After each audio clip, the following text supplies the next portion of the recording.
Welcome back to the Deep Dive.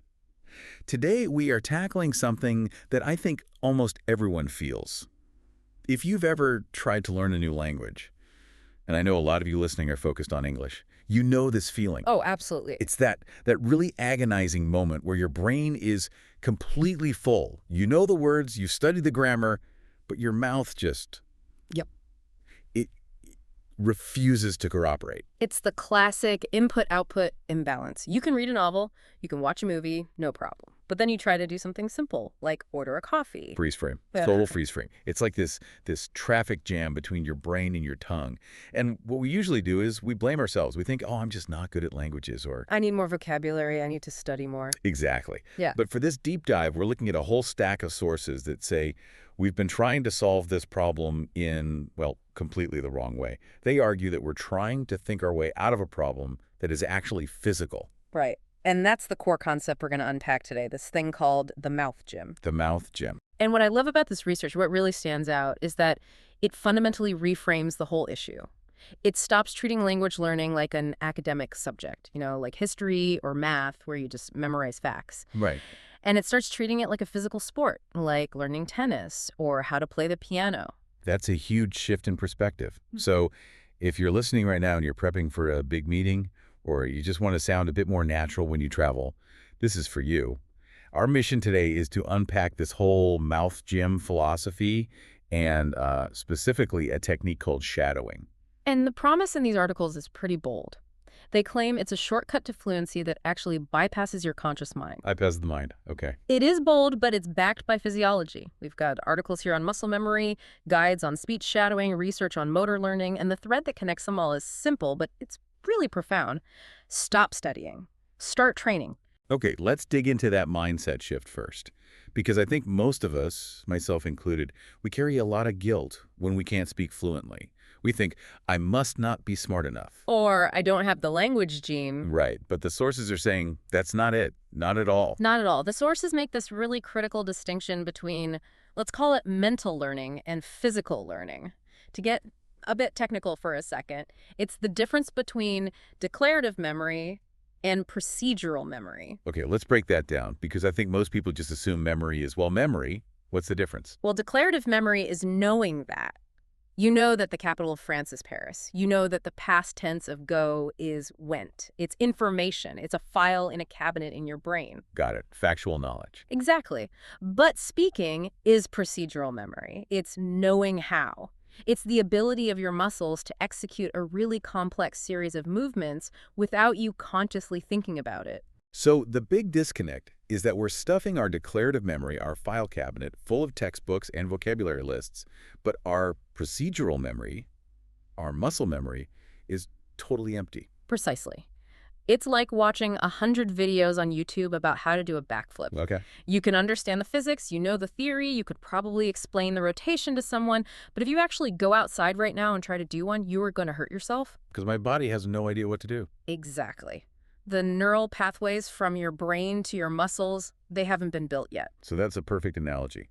My brain has all the English knowledge, the vocab, the grammar, but my mouth muscles, my tongue, my jaw, they just hadn't been trained to actually produce those sounds in that specific order. And the sources have a name for this. They call it English atrophy.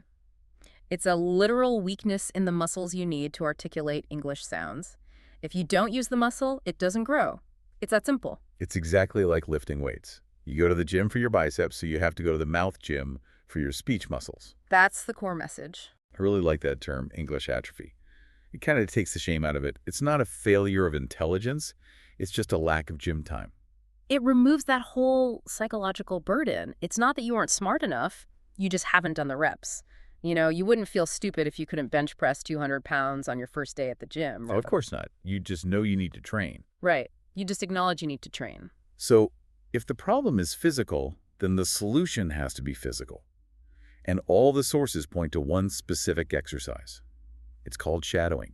Now, I've heard of this, and I'm sure many of our listeners have too. But from looking at this material, it seems like most people, and I'm definitely guilty of this, have been doing it wrong. That is highly, highly likely. And this is where the details really matter.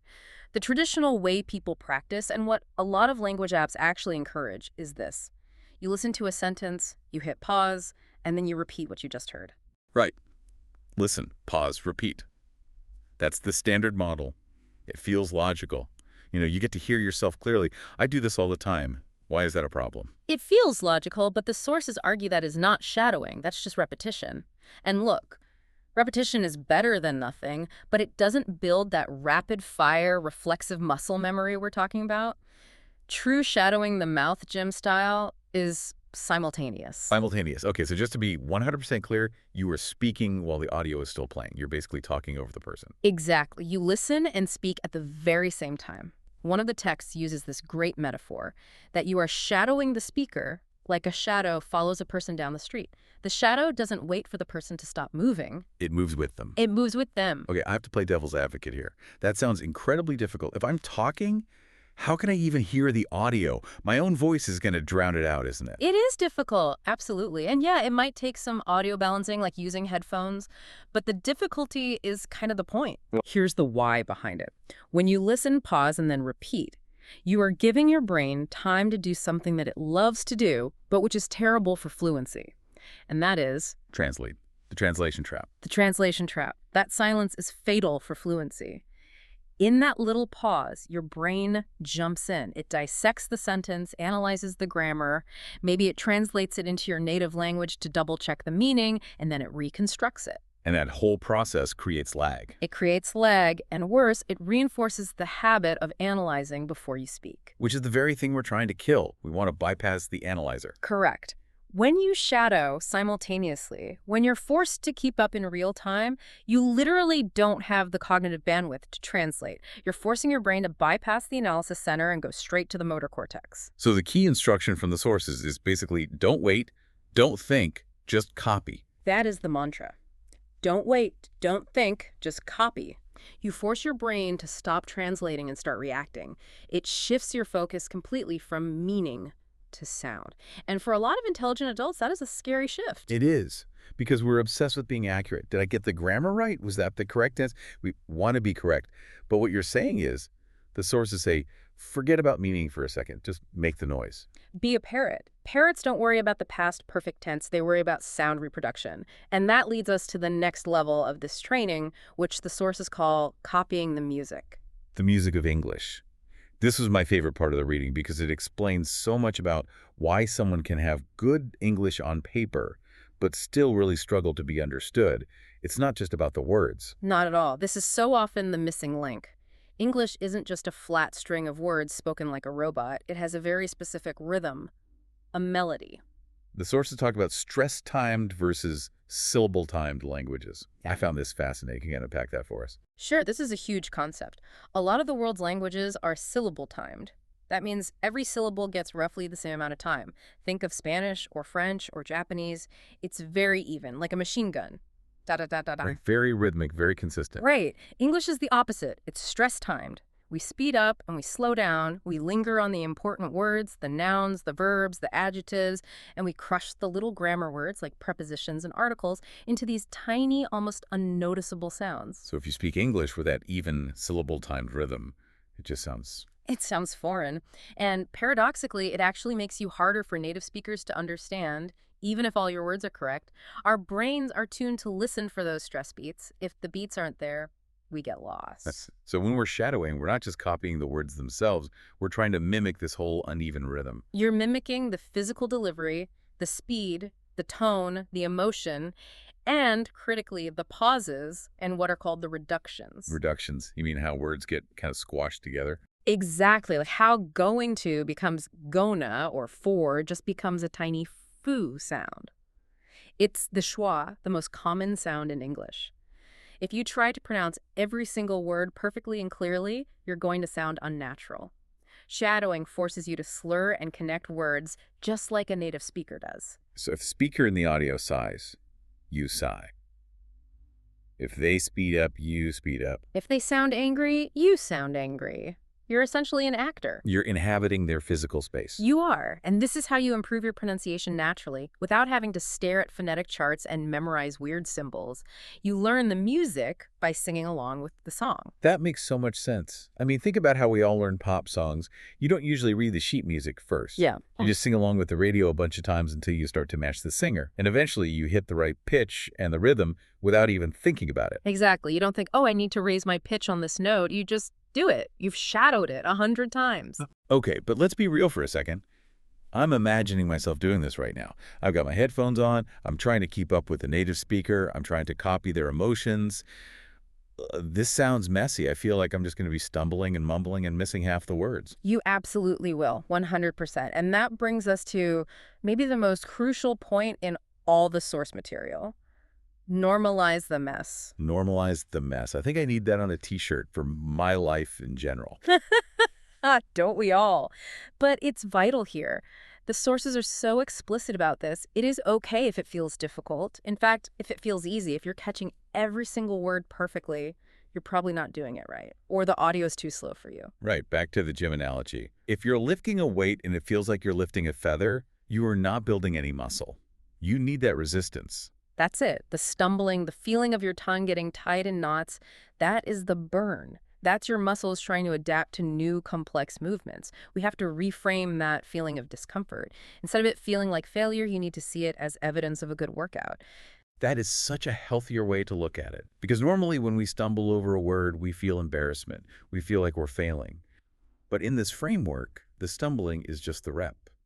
And this connects directly to confidence. You know, a lot of people think confidence is just a personality trait. Oh, she's so confident. But when it comes to motor skills, confidence is just a result of repetition. The sources have a great little formula for this, they say. Repetition removes fear. It's so true. The first time you try to say a complex sentence, it's scary. The 10th time, it's easier. By the 50th time you've shadowed that sentence, it's just boring.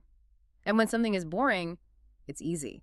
That's what fluency feels like. It feels automatic, boring. The more you repeat, the less you hesitate. It really destroys that myth of, natural talent. We love to look at people who speak beautifully and say, oh, they just have a gift for languages. But it's not magic. It's mechanics. It's mechanics and it's volume. Which brings up the question of strategy. How do we actually fit this into a busy life? Because I know people who get motivated and they say, okay, I'm going to do a 2-hour session every Sunday. And the sources just shut that down immediately. Do not be the Sunday warrior. Right. It's completely ineffective for building muscle memory. You can't just brush your teeth for 20 minutes on a Sunday and then skip the rest of the week. The golden rule here is consistency over intensity. So what's the prescription? What's the optimal dose for the mouth gym? Short, daily practice. 5 to 10 minutes a day. The sources are unanimous on this. That is infinitely better than 1 hour once a week. Every single time. 5 to 10 minutes. That's so doable. Yeah. You can do that while you're making your coffee. You can do that while you're walking the dog. You absolutely can. And the reason it works better is that you're constantly reminding your brain and your muscles about these new pathways.